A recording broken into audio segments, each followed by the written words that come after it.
वक्त अल्लाह की तरफ से ना बड़ा अजीम तोहफ़ा है, बहुत बड़ा तोहफ़ा है हमारे लिए। आप मिसाल करें कि आपके घर के अंदर कोई मेहमान आते हैं और जैसे ही आपके घर मेहमान आता है तो वो आपके लिए तोहफे वगैरह लेकर आता है, तो आप भी उनके आओ भगत आप भी उनका करते हैं, उसके आगे चावल रखते हैं, गोश्त रखते हैं, लेकिन क्या करते हैं कि आप उसके जो तोहफे हैं उठा के दूर फेंक देते हैं। तो मुझे नहीं लगता, अगर शायद वो आपका थोड़ा सा हया कर जाए और वो बैठ जाए, लेकिन वो दोबारा आपके घर नहीं आएगा।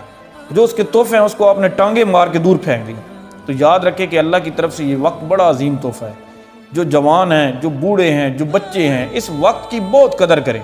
ये ऐसा पहिया है और ऐसा दर्दनाक पहिया है कि जब ये चलता है और घूम जाता है तो ये वापस कभी भी नहीं आता।